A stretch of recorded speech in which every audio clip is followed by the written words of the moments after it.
அனைவருக்கும் வணக்கம்.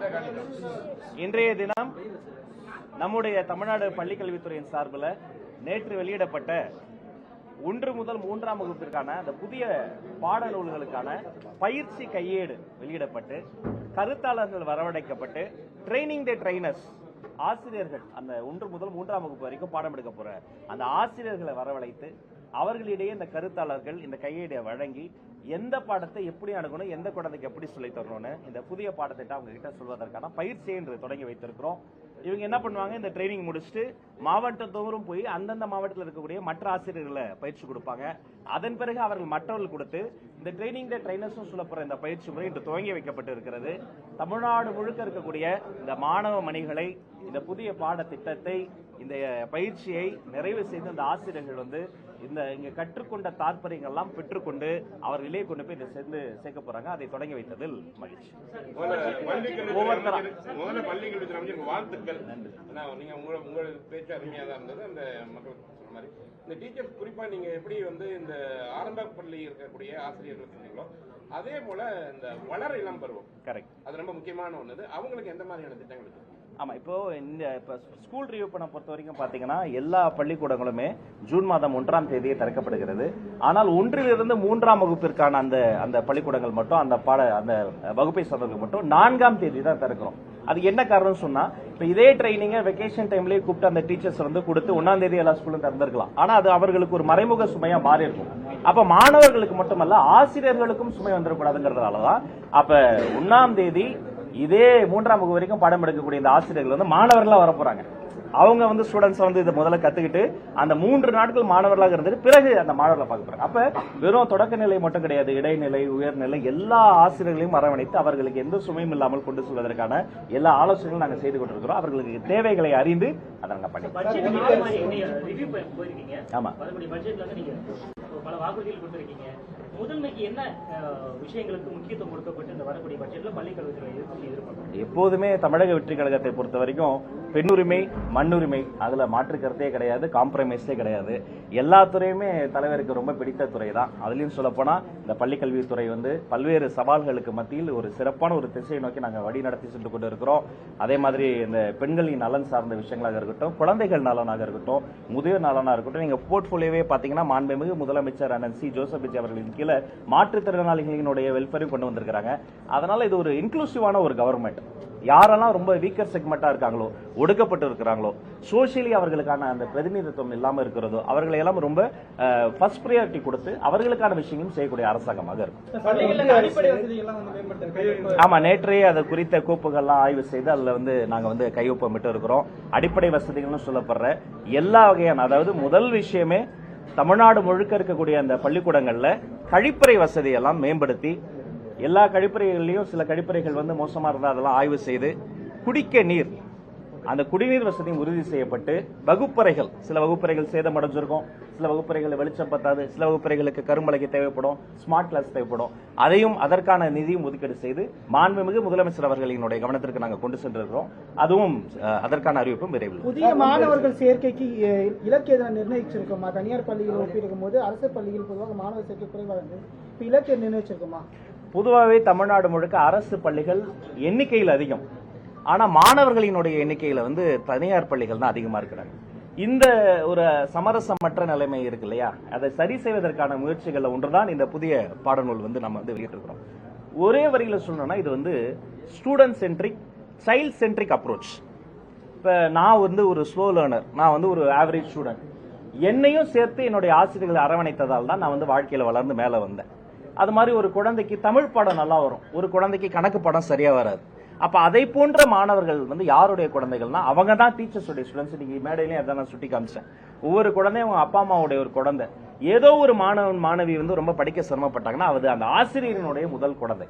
அப்ப அவர்களையும் உள்ள கொண்டு சேர்க்கணும். அது மட்டும் கிடையாது, என்ரோல்மெண்ட் மட்டும் கிடையாதுங்க. ஏற்கனவே படித்துக் கொண்டிருக்கக்கூடிய மாணவர்கள் இடைநிற்றல்ல எந்த காரணம் கொண்டும், பொருளாதார, சமூக, வேற ஏதாவது மருத்துவ காரணம் எதுவாக இருந்தாலும் இடைநிற்றல் இருக்கக்கூடாதுங்கிறதுக்காக பல்வேறு திட்டங்களை ஆல்ரெடி நம்ம அமல்படுத்திக்கிட்டு இருக்கிறோம், அதை தீவிரப்படுத்தி இருக்கிறோம். அதனால இனி வரும் காலங்களில் மாணவர்களினுடைய வருகையும் எண்ணிக்கையும் தொடர்ந்து அதிகரிக்கும்.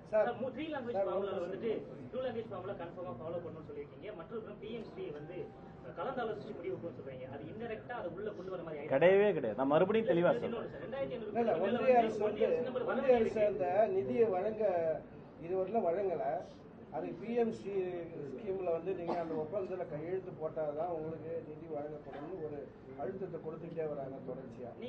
இது வந்து நீங்க வந்து இந்த நிதியை பெறுவதற்கு நீங்க அதுல வந்து என்ன மாதிரியான முன்னெடுப்புகளை செய்வீங்க? கடந்த 2 ஆண்டுகளாக அந்த நிதி வந்து நமக்கு வந்து சேரல. அது வந்து ஒரு மிகப்பெரிய துயரம். அந்த நிதி எங்களுக்கான நிதி கிடையாது, இந்த அதிகாரிகளுக்கான நிதி கிடையாது. அந்த நிதி அந்த மாணவர்களுக்கான நிதி, மாணவிகளுக்கான நிதி. எந்த காரணம் கொண்டும் அதை தடை செய்வது வந்து துயரமானது, அதை ஏற்றுக்கொள்ளவே முடியாது. அதே சமயம் எந்த மறைமுக அழுத்தத்திற்கும் நாங்கள் அடிபணிவர்கள் கிடையாது. நான் ஆரம்பத்தில் சொன்னதை போல மண்ணுரிமையும் பெண்ணுரிமையும் தமிழக வெற்றி கழகத்தினுடைய அடிப்படை உரிமையாக இருப்பதைப் போலவே இந்த இருமொழி கொள்கை என்பது எங்களுடைய கட்சியினுடைய பிரகடனப்படுத்தப்பட்ட கொள்கை. அதில் மாற்று கருத்தே கிடையாது.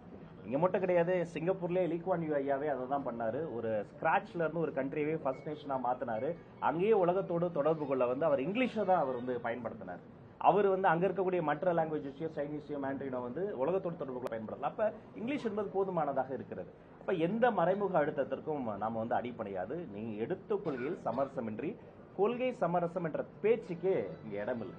இப்போ நேற்று ஆய்வு மேற்கொண்டிருந்தீங்க. அதில் உங்களுக்கு பெரிய சவாலாக இருக்குது. என்னன்னா, ஒரு பக்கம் ஆசிரியர்கள் போராட்டம் தொடர்ந்து பார்த்தீங்கன்னா லாஸ்ட் டைம் போராட்டம் வந்தது. அதுக்கு நீங்கள் என்ன ஏற்பாடு பண்ண போறீங்க? நிறைய ஸ்கூலில் ஒரு பள்ளி ஒரு ஆசிரியர் தான் இருப்பாங்க, நிறைய ஆசிரியர் தான் இருக்கு. அப்போ அதையெல்லாம் எப்போ ஸ்டார்ட் அவுட் பண்ண போறீங்க? ஆனா உலகத்துல பேசி தீர்க்க முடியாத பிரச்சனை எதுவுமே இல்லை. போரையே பேசி நிறுத்தும் போது பெருமதிப்பிற்குரிய என்னுடைய ஆசிரியர்களின் அன்பிற்குரிய ஆசிரியர்களினுடைய பிரச்சனைகளையும் பேசி தீர்க்க முடியும். பல அமைப்புகள் இருக்காங்க. அதை குறித்தும் நேற்று விவாதத்தில் நாங்கள் பேசியிருக்கிறோம். அதனால சட்டத்துக்கு உட்பட்ட சில வழக்குகள், சில பிரச்சனைகள் நீதிமன்றத்துக்கு போயிடுச்சு. சில விஷயங்கள், சில பிரச்சனைகள் நம்முடைய சட்டமன்றத்தில் இருக்கு. இன்னும் சில இதுங்க நம்முடைய டைரக்டரேட்ல இருக்கு. அதனால ஒவ்வொரு சட்ட பிரச்சனையை சட்டம் மூலமாகவும் அதிகாரிகள் மட்டத்தில் பேச்சுவார்த்தை பிரச்சனைகளை பேச்சுவார்த்தை மூலமாகவே சுமூக ஒரு அனைவருக்குமான ஒரு வின்வின் சிச்சுவேஷனை ஏற்படுத்த முடியும்.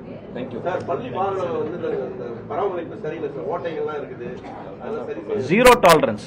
பள்ளி வாகனங்கள் சரியா பராமரிக்க முடியலன்னா நாங்க ஏற்றுக்கொள்ளவே மாட்டோம். எந்த பிரைவேட் நிறுவனமாக இருந்தாலும், பிரைவேட் ஸ்கூல்ஸாவோ அல்லது வேற ஏதாவது, நாங்க டிரான்ஸ்போர்ட் கவர்மெண்ட் ஸ்கூல்ஸ்க்கும் கூட நிறைய டிரான்சிட்லாம் நாங்கள் ஏற்பாடு பண்ணிருக்கோம். அதெல்லாம் ஜீரோ டாலரன்ஸ். மாணவர்களினுடைய பாதுகாப்பு, மாணவர்களினுடைய சுகாதாரம், மாணவர்களினுடைய புது நலன், ஆசிரியர்களினுடைய அந்த பள்ளிக்கூட அந்த கேம்பஸ்குள்ள இருக்கக்கூடிய ஒருத்தரினுடைய பாதுகாப்புல ஏதாவது யாராவது கவனக்குறைவு வருதா ஜீரோ டாலரன்ஸ். அது மீது கடுமையான நடவடிக்கை எடுக்கப்படும். எனவே மிச்சம் இருக்கக்கூடிய இந்த நாட்கள்ல வேகமா சரி செய்யப்பட வேண்டியதை அவங்க சரி செய்து கொள்ளணும். உங்க மூலமா கேட்டுக்கிறேன். ரொம்ப நன்றி. கட்டாயப்படுத்துறாங்க. 3000 ரூபாய் பொருள் 18,000 ரூபாய்க்கு வாங்க சொல்றாங்க சொல்லிட்டு ஜூன் மாதம் ஆமா, எனக்கு செய்தி வந்தது. உடனடியாக தொடர்பு கொண்டு பேசினப்ப அது ஒரு மாவட்ட திருவண்ணாமலை தாண்டி ஒரு மாவட்டத்துக்குள்ளார ஒரே ஒரு அமைப்போட அதை பேசினாங்க.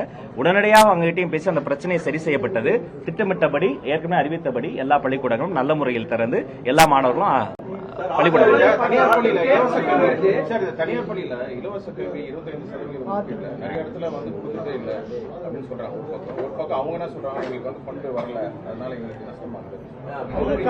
இல்ல, இது மானிட்டரி சிஸ்டம் நம்ம ஆல்ரெடி வச்சிருக்கிறோம். அந்த மானிட்டரி, அதாவது அவங்கள மானிட்டர் பண்ணக்கூடிய அந்த பிராக்டிஸ் ஆல்ரெடி இருக்கு. அதை 100% சரியா செய்வதற்கான வேலைகளை நம்ம செய்யணும். ஆல்ரெடி சிஸ்டம்ஸ் இருக்கு. அந்த விஷயங்கள்லாம் சரியா போகுதான்னு அந்த சேனல்ஸ் மிக்க நன்றி. Thank you sir. ஆமா, கட்டாயமா நாளை காலை 9:30 மணி அளவில் 10ஆம் வகுப்பிற்கான பொதுத் தேர்வு முடிவுகள் வெளியிடப்படும் என்பதை அன்போடு தெரிவிக்கிறேன். நம்மளுடைய அண்ணா சென்டினரி லைப்ரரி இருக்குல்ல, அண்ணா நூற்றாண்டு நூலகத்தில் வைத்து நாளை காலை 10 மணிக்கு 9:30 மணிக்கு 10ஆம் வகுப்பிற்கான அந்த பொதுத் தேர்வு முடிவுகள் வெளியிடப்படும் என்பதை அன்போடு தெரிவித்துக் கொள்கிறேன். அந்த தேர்வு எழுதிய ஒவ்வொரு மாணவனும் மாணவியும் அவர்களினுடைய பெற்றோர்களும் ஆசிரியர்களும் வெற்றியாளர்கள் தான். இந்த தேர்வு அந்த குழந்தைய அழகா ஆளாக்கி அழகு பார்த்து இங்க கொண்டு வந்திருக்கிறோம். நிறைய மதிப்பெண் வாங்க போற, அவங்க ஆசைப்பட்டதால அடைய போற மாணவர்களுக்கு முன்கூட்டிய வாழ்த்துக்கள். எதிர்பார்த்த அளவிற்கு ஒருவேளை மதிப்பெண் வரலனாலும் அதை நினைத்து கவலைப்பட வேண்டாம். உங்களுக்காக தான் நான் நிக்கிறேன். நீங்க எங்களுடைய ஸ்டூடெண்ட்ஸ். அதனால எல்லோரும் சேர்ந்து ஒரு இன்க்ளூசிவான ஒரு எஜுகேஷனை நம்ம முன்னெடுத்திருக்கிறோம். இந்த 10ஆம் வகுப்பு பொதுத் தேர்வுகள் வெளியான பின்பு மீண்டும் உங்களோடு பேசுகிறேன். நன்றி.